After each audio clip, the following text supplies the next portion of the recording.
What's going on mga boys? What's going on YouTube?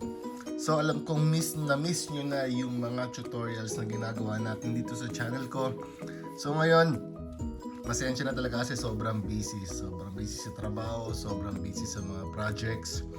So ngayon ito, most requested, request to ni Cap Emerson Bautista, also known as Daddy Barber. So shoutout sa iyo, Cap Emerson, Cap Daddy Barber. So kasi ang daming nagtatanong sa kanya kung paano gumawa ng isang tension spring.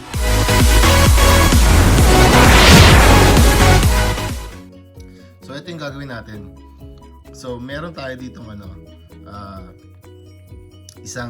tawag po dito mga quiz steel spring wire. So itong kawad na to, hindi talaga siya yung normal na kawad na makikita na mabibili natin sa hardware. Pero ito yung talagang spring na, ito yung kawad na ginagamit sa paggawa mismo ng spring. So iba-iba yung size nito mga quiz. So hindi ako sure kung anong size nito. Siguro ito 1 mm to. Ayan. 1 mm yung diameter or 0.8. So pero check natin ya. So, eto mga boys yung original na tension wire ng magic clip or ng wall. So, yung size ng wire niya, check natin sa caliper. So, nasa 1. Tama, 1 yung kanyang 1 mm yung kanyang size.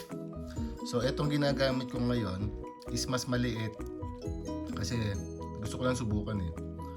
So, ang size nito is 0.8. So, kung makukumpara natin dito, ayan, mas mapayat siya. Pero sinasabi ko sa inyo mga quiz, pagkapal ng wire, paghirap i-bend. Dahil sobrang hirap i-bend ng mga wire na to. Kasi nga ito special na ginagamit para sa paggawa ng mga tension spring. So, 0.8 yung ginagamit natin ngayon mga quiz. So kailangan natin dito mga quiz kung meron kayong kailangan hindi ubra basta-basta yung ganitong cutter. So kailangan meron tayong wire cutter pero nakatago yung mga gamit ko. So kung meron kayong flyers na ganito, yung bilog, maganda rin yung gamitin. Or yung mga ganitong flyers, kailangan natin ng 3 kailangan nyo ng 3 mga at least 3 mm na diameter ng screwdriver. Ayan o.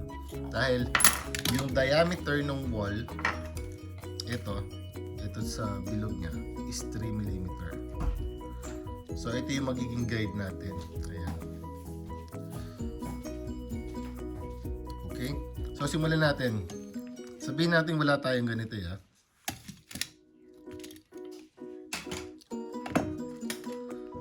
So sobrang tigas nito eh.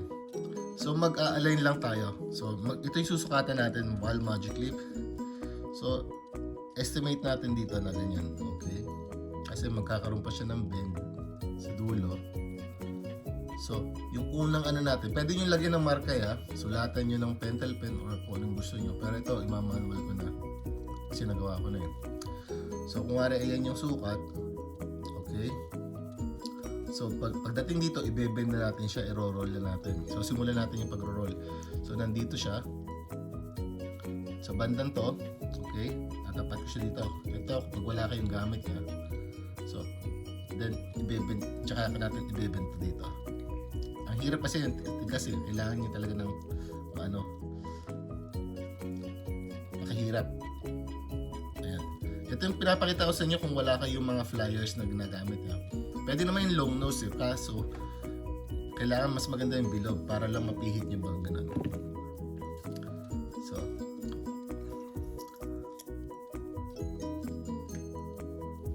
kailangan mahigpit ang pagkakahila nyo. Ayan, tignan nyo. Kasi kapag hindi pag hindi siya mahigpit, magkakaroon siya ng malaking round na ganun eh. So yung unang natin, hilahin natin para maging perfect yun.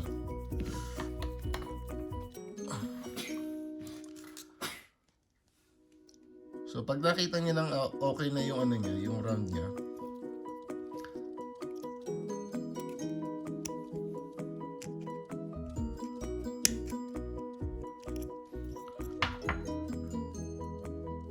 So ito yung ano, ito yung bilog. So hanapin ko yung trim tree yan. Ito yung advantage nito eh, pag may bilog kang ano. Okay. So may nakagawa na tayo ng isang loop. So para lang tayong gumagawa ng ng coil sa vape. Yung sa vape, pwede rin kung tutuusin eh, pero mahirap din talaga eh. Ito sinubukan ko na rin gamitin, pwede rin siya. Kaso sa unang loop lang magagawa. Makakagawa ka lang sa unang loop. Ayun oh. Ito yung pang vape, kailangan niyo ng 3. Yung 3 size 3 cm, 3 mm. So ayan oh, ginawa ko rin 'to sa loop, pero talagang mahirap din eh. Depende nga sa wire. Pero mag-iingat kayo, kailangan yung wire nyo medyo kung mahaba pa. Kasi talagang pumapaltok yan eh, baka tama sa mata nyo, kaya mag-iingat kayo. So ito, maganda rin yung ganito, kaso nga lang sa unang loop mo lang magagawa. Pagdating mo dito sa pangalawa, na-bend mo na yan, tsaka sa dulo, mahihirapan ka na. Not unless meron kang mahabang wire, mahabang rod na ganito. So subukan natin, papakita ko sa inyo mga kuys. So, meron tayong isang loop. Gagawa tayo ng 3 loop. 1. Hirap.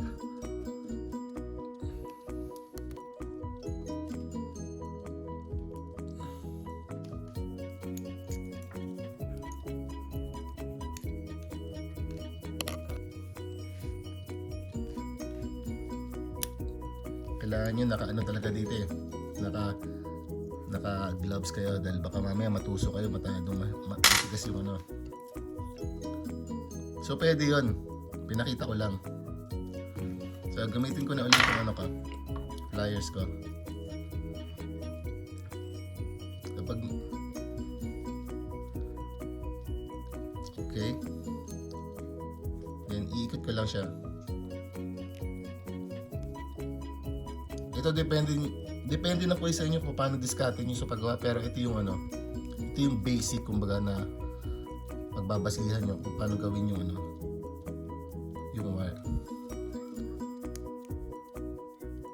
So, nakita nyo nakadalawang loop na tayo.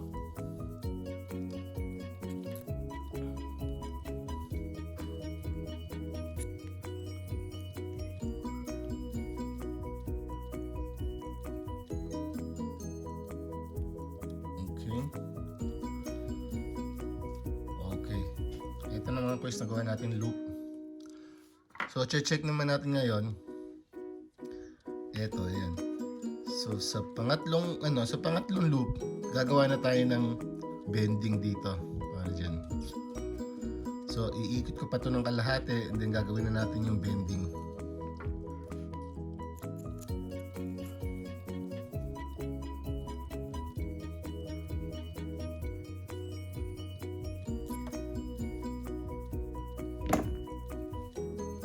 So ito, medyo pwede pa nating pantayin yan.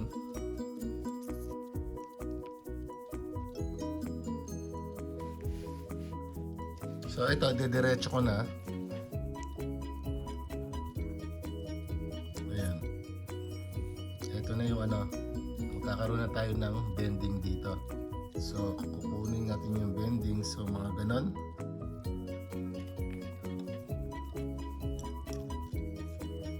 So gusto ko palagi pinapasok siya dito para makuha natin yung stretch natin ng ayos. Ayan. Para maging diretso, gumagamit ako ngayon. Okay. Then, pwede kong isukat to. Ipapasok ko tong yung original. Para lang makita ko. Ayan. Para lang mapantay ko yung yung saan ko ibebend. So, kukuha ko ng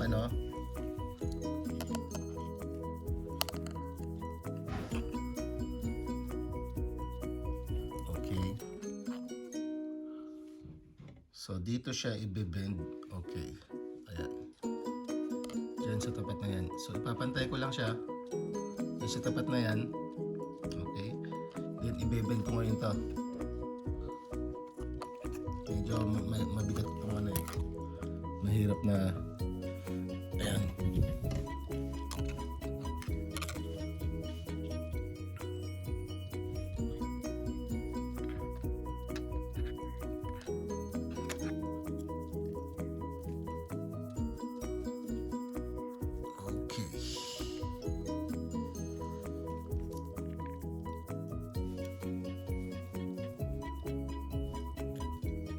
kayo mag-alala kung tumagilid, maa-align pa naman yan eh. Medyo mahirap hawakan eh. So estimate lang natin napapasok yung yung hook.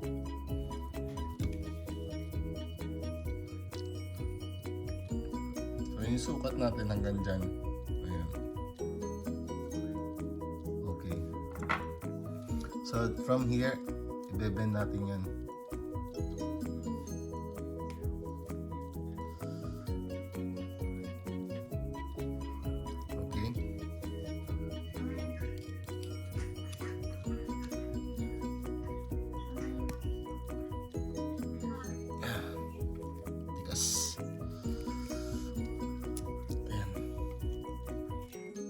So para mapantay natin yung loop, ay ilagay uli natin siya sa rod, sa screwdriver na para makita natin kung saan siya magsisimula mag-loop. So ito yung diskarte nyo, bahala na kayo mga boys, pero ito pinapakita ko lang sa inyo kung paano yung naging kumbaga yung basics ba, or yung pinaka-pundasyon ng paano gawin. So ipapantay nyo lang yung etong hook at yung bend natin dito, papantay nyo lang yan. So pag nakita nyo ng pantay na siya dyan, so pwede na tayong gumawa ng panibagong loop. So ayan, okay na yung na yan, then ilulup ko na ulit dito. Ayan. Ayan. So once na bend ko na yan, itutuloy ko na siya gamit yung flyers, kasi ang hirap pwede nyo gamitin to idiretso yung pag-ikot dito sa screwdriver, pero ang hirap. So tutuloy ko itong pag-bend nito gamit yung aking flyers.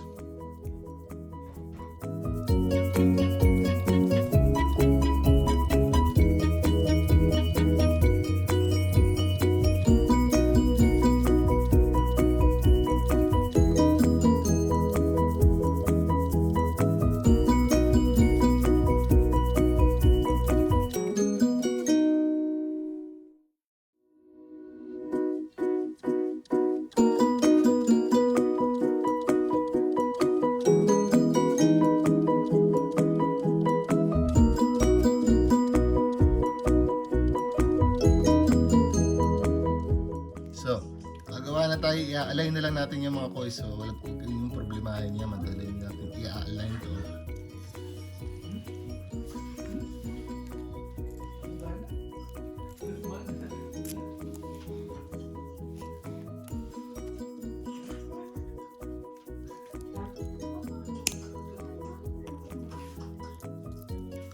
So ngayon, ito na yung nagawa natin ayan. Nakagawa na tayo ng mga ganyan. Then puputulin na natin. Pantay lang natin to. Ito sobrang hirap putulin. Kailangan nyo yung mas malaking cutter, wire cutter. Yung wire cutter ko nasa toolbox ko pa. Pero hirap putulin ito. Kailangan yung malaki. Tsaka kailangan yung wire cutter talaga.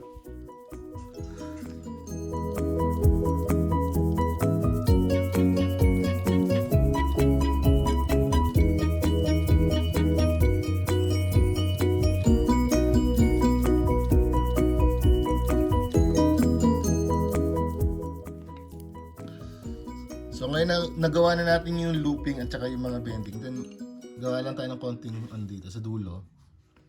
Kasi pang wall to. Kung sa mga China brands medyo kailangan yung pabaliktad, pero sa wall kailangan yung yung hook niya pabaliktad. So gawa lang tayo ng konting loop. Konting bending dito sa dulo.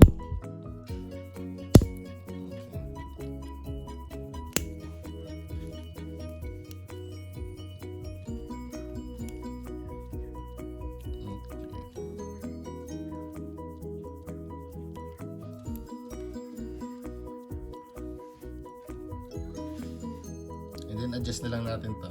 Ayan. So ngayon mga boys, nakagawa na tayo ng ating sariling tension spring. So i-align nyo na lang yan, tutuwigin na lang yan. So ito na yung ito na yung paggawa ng tension spring. So medyo maano sa una, mahirap sa una, pero pag nagawa nyo na yan, nasanay na kayo. Yan. Pag nasanay na kayo, makakagawa na kayo ng tension spring yung sarili. Hanap lang kayo ng talagang wire na matigas. Hindi ko alam yung mga ginagamit ng mga dentista paggagawa ng brace. Kung merong parang ganun yung material niya, pero kailangan mas matigas, mas malaki. So sabi ko nga kanina, yung size nito is 0.8, yung size ng isa is 1. Pero pwede rin to, gumana rin to sa akin. So ito yung ginawa ko. Ayan. So ipapakita ko sa inyo yung takbo niyan. So ito yung original ng Magic Leap spring. Ito yung ginawa ko nung una.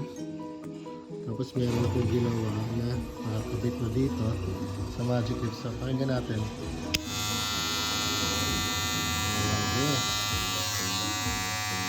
Walang langit yan. Pero malakas. Okay. So ito na mga boys yung paano gumawa ng sariling tension spring. Pinakita ko lang, hindi siya perfect pero gumagana siya. So at least sana may natutunan kayo. Kung mas magaling kayong mag-bend ng mga buckles, mas magagawa niyo mas maganda yan. So ito pangalawang subo ko pa lang yan. So bale ito pangatlo para lang ipakita ko sa video. So gumawa ko ng pangatlo. So ma-align niyo pa yan, mabe-bend niyo pa yan. So at least alam niyo na kung paano gumawa ng tension spring. So kung nagustuhan mo yung video na to mga boys, pakiusap, i-thumbs up nyo na. 2 thumbs up pa. Pwede nyo akong follow sa Instagram, pwede nyo akong follow sa Facebook. Ayan. At syempre, huwag mong kakalimutan mag-subscribe dito sa channel ko. Ayan. So bagong gising lang ako, nabasa ko lang yung mga request na gumawa ng tutorial. So muli, ito si Sam Pls the Hobby Barber, nagsasabing paalam sa inyo mga boys. Stay safe. God bless you all.